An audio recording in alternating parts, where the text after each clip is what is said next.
Say you guys are playing the protagonist and antagonist of Stephen King's magnum opus. So, did he tell you anything about the characters that's not on the page? Any behind the curtain stuff?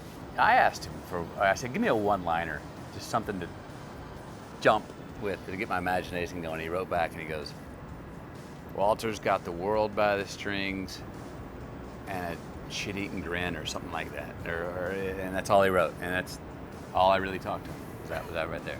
All right, what about you? Yeah, no, well, I met Stephen on set by that point. So we didn't get a chance to really powwow, you know, and by the time I get onto set, I've sort of done the homework so we can just shoot it. But it was nice meeting him. It's nice to just look the man in the eye to see where all this stuff came from, you know. I was really fascinated.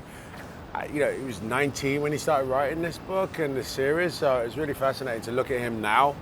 And after all its success as a literary, it was great.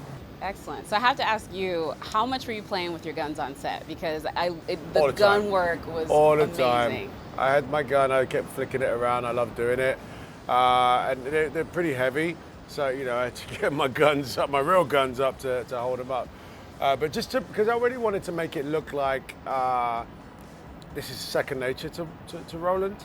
So I had to have him. I had him on all the time. I had a belt, man. I was walking about in that.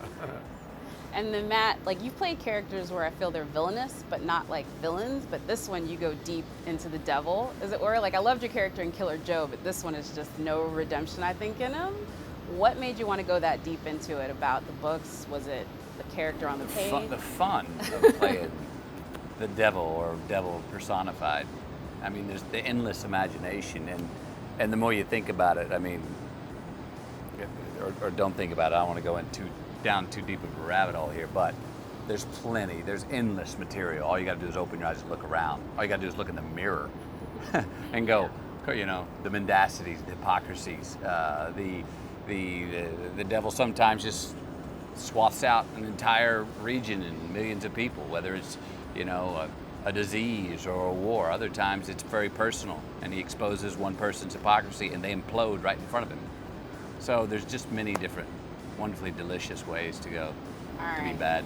Awesome. Well, I have to ask, Stephen King's been scaring me since age 8. Has there been a moment when he scared you, or what was the first moment when Stephen King terrified you? Yeah, no, mine was Misery. Oh yeah. Mine was The Shining. The Shining? Oh yeah, that was pretty. Yeah, Cujo killed me. Yeah, Anyway, yeah. thank you guys. All right. Thank you so much.